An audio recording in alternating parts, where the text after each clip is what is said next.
At the end of my last video on this channel, I talked about how I ordered dowsing rods recently because there's this girl, Solar Glow Meditations, and her name's Megan, and I came across her videos and she does divination with dowsing rods. And I thought it was super cool and super interesting, and I'm gonna copy her. Sorry. They say imitation is the most sincere form of flattery. I've been interested in divination. Rex always goes to get a drink of water every time I push play on one of these videos. So that's the dog. He's gonna be done in just a moment. I've been interested in divination since I was in high school. I started experimenting with tarot cards and different things. I've had psychic experiences, predicting, having dreams, and then they come true. It doesn't happen all the time, but it's happened enough to where I don't personally think that it's random. Now, with that, not everything that we dream or think is actually a psychic experience, and that's where like the differentiating, it's kind of a tricky, murky kind of a thing. But yeah, so I started with tarot cards. I've used the pendulum, a crystal pendulum, and I've had mixed results with that. And so what I'm doing with this video is, this is a preliminary video to the next one where I'm actually going to use the dowsing rods. This video is going to be what I've learned through using different divination tools, and kind of like some things that I think would be helpful for people who are using divination tools themselves, or like if you get an answer that seems inconsistent, kind of explanations, conversations that I've had with spirit, their explanations on why that happens. Also, for people who think that this is nuts, that's okay. I think that people who are zealots following certain religions that are causing more harm than good are following weird beliefs, but I think that they should be able to follow that path and believe that way. So having perspectives that I do regarding the spirit world and divination really isn't that weird when you think about it. Yeah, so first I'm gonna start off with an experience I had. So this was probably 10 or 11 years ago. I was really big into watching Teal Swan's channel back then. And she had this video about how everybody has a specific, so we all have different spirit guides and they change throughout our lives. So, you know, it's not like a fluid or a fixed thing, it's more fluid. Sometimes guardian angels or archangels are our spirit guides. It kind of changes. Sometimes deceased loved ones are our spirit guides. But she said that most people have a certain ascended master assigned to them for their lifetime.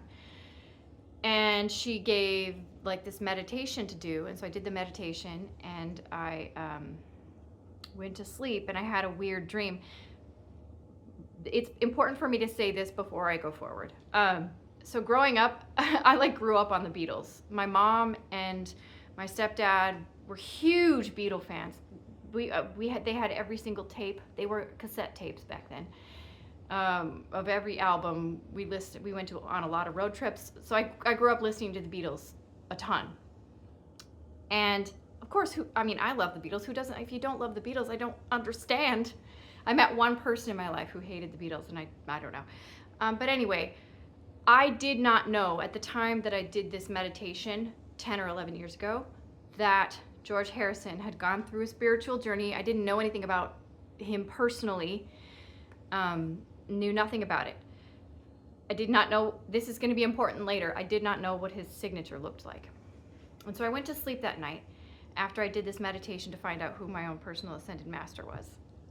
And it was very clear in the dream that, so there was this signature, and it said George Harrison. And it was clear that that was what I was being shown, that George Harrison was my ascended master. You can laugh if you want. But later after that, I was like, George Harrison, I woke up and I'm like, George Harrison, the Beatle? That's so weird. So I did some research and I was like, oh, it looks like he went on a major, intense spiritual See, I hadn't listened to George Harrison's music, his music aside from the Beatles until after this. It was only just the Beatles I had really listened to before that. So I didn't know about his own personal, intense spiritual seeking, spiritual journey, his travels to India, things like that, until after that dream. And what was really weird for me was I Googled his signature, and the signature in my dream was like his exact signature. You can call it coincidence. You don't have to believe this, but I've had experiences where I actually do think that's the case, and I communicate with him sometimes, and you can call me crazy all you want. But and for those of you who want to say George Harrison isn't an ascended master, you don't know that because you're not on the other side. If you're watching this, you're in a physical body and commenting. You're in a physical body. You don't know for sure. But yeah, so we have ascended master, at least one assigned to us. We have spirit guides, we have things like that. We can communicate with them. Communication, now with communication tools, I've never used dowsing rods before, but like I've used the pendulum to communicate, and you have to be careful because I've had these experiences. Okay, so we have free will, and we can't, it's kind of a spiritual law that we really we can't violate free will, but there are, we shall say, beings on this, in the spirit realm, the spirit have told me, higher beings of love and light have told me that there's no such thing as evil or negative beings from their perspective, which makes sense. From our perspective, there certainly is. There's just different levels of awareness and different levels of frequency regarding beings. So lower frequency, more negative, and actually it gets more complicated than that. But basically, beings that maybe have their own agendas that do not align with your own can find loopholes to deceive through these devices. Now, I love Jesus's message, and I believe firmly he was an awakened being that came to try to bring love and raise the frequency of the planet. I think that some of his followers are very confused. I love you all, but we can agree to disagree on that if you don't agree with me. Zombies for Jesus in the comments who want to tell me that Jesus Christ was our Lord and Savior and he died for our sins, blah, blah, blah. Like, okay, do that, but just know that it's not changing my perspective on this. I do not believe that all divination is evil. I do not believe that divination, my dog is looking at me like I'm nuts. It's okay, buddy. That communicating with beings on the other side brings evil spirits. They've told me that is not the case necessarily. Now, I have had experiences where, so this is where when you're using divination, I feel like this is long-winded. Someone made a comment recently on one of my videos about how my 3-hour long explanation, which was just like a 5-minute long explanation. If you have a short attention span, go to TikTok, okay? I'm too old for TikTok. I don't know about TikTok. I'm going to stick with YouTube, and I'm going to have long-winded explanations sometimes. So these beings that maybe are of a more less than savory nature can find loopholes to free will.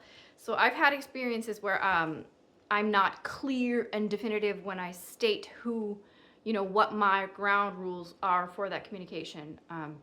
And so like I've learned to specifically state, I do not want any beings pretending to be someone who they are not communicating through this means, because they can do that.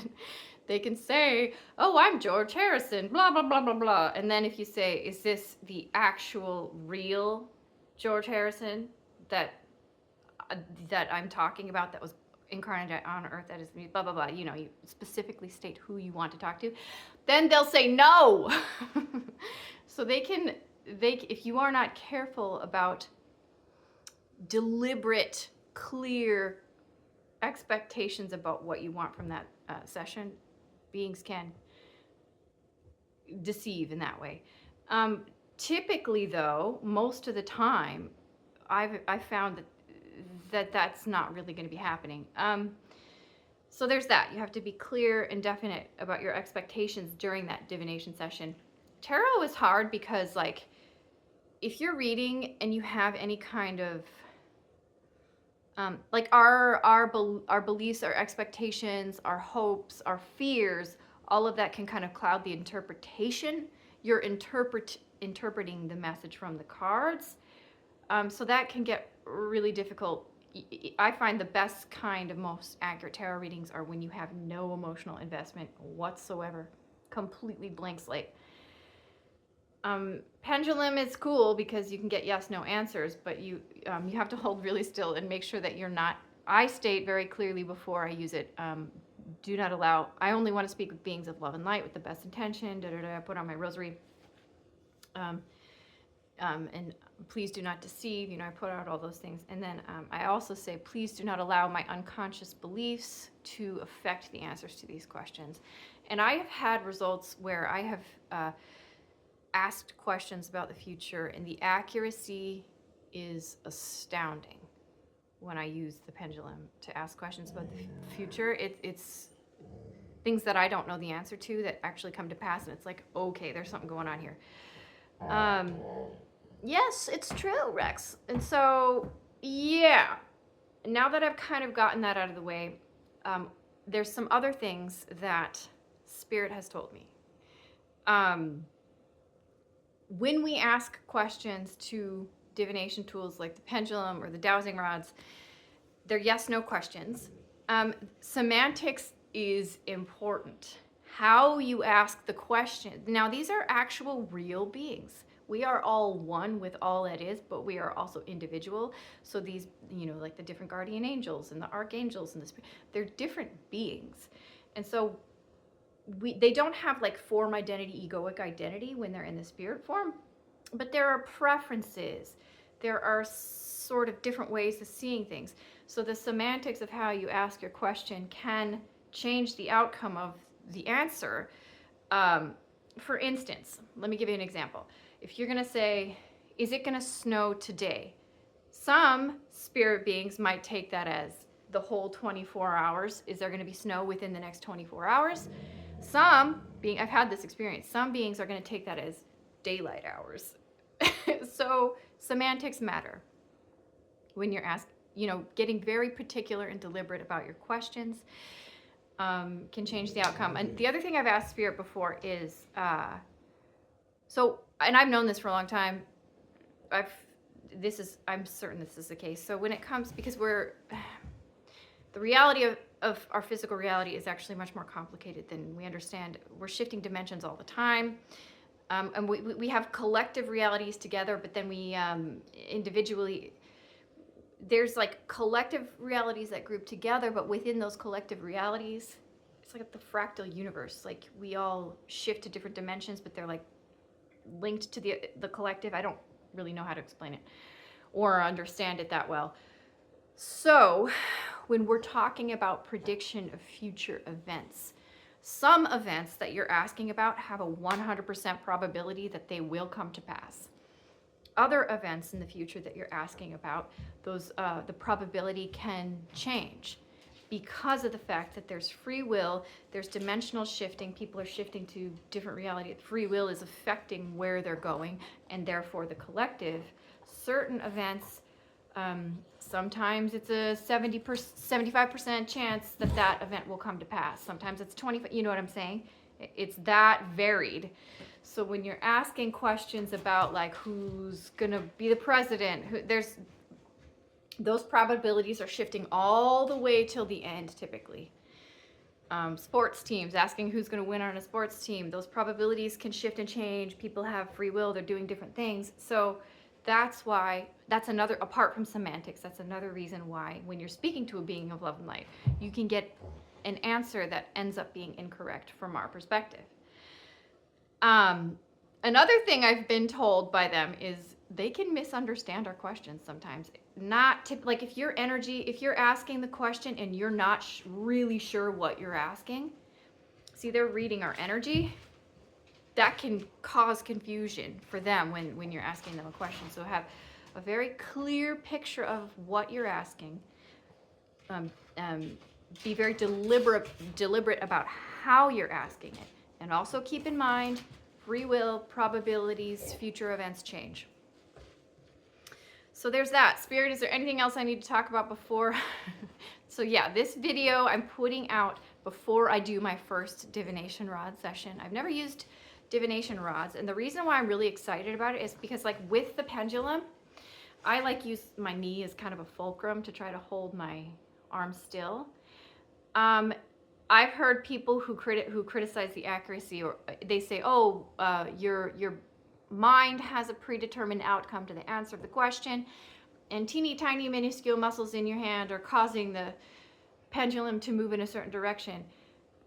I could see why that one would think that that's the case. And so with dowsing rods, what's really cool is you're holding on to these, so they're made of copper, and you're holding on to these little tubes, these copper tubes, and then within the tubes are a completely separate piece of copper, so you're not actually touching the copper itself. I'm gonna like, my husband was like looking at the video and it's like, she's moving her hands. She was not moving her hands in solar glow meditations, but when I get them just to test, I'm gonna kind of like do these tiny little movements and see how easy it would be to actually fake that. But when I use them, I'm not gonna be lying to you guys. I'm gonna be just seeing what happens. I've never used them before. We'll see. If it's boring, maybe I won't put a video up about it. Just kidding, I probably will. I have a feeling that spirit will communicate through them. Yeah, that's my take on divination. That's my preliminary, explanation of what I've learned about why answers come out a certain way. And yes, I do think that there are sometimes beings that will try to trick and confuse, but there's things that you can do to prevent that, like I mentioned in the video. So thanks for watching, and if you're interested, stay tuned for they're supposed to arrive today or tomorrow, the dowsing rods, and I have a whole list of questions. The first series of questions I'm going to be asking, it's basically like conspiracy theory 101. So we're asking all kinds of like what I've learned through talking with spirit on the pendulum is absolutely there is some wacky, crazy conspiracy theories that are actually true. But what happens is in the conspiracy theory world, people start to think every single celebrity who's died or musician who's died, it was a murder from the like, slow your roll, guys. Like, not everything is a conspiracy, although there are some pretty weird ones that are actually true. So that's going to be what that's going to be about. If you want me to ask any kind of particular questions, put them in the comments. I don't get that many views, so I will absolutely see your question. And blessings, my friend. Like and subscribe, and have an amazing day. Bye for now.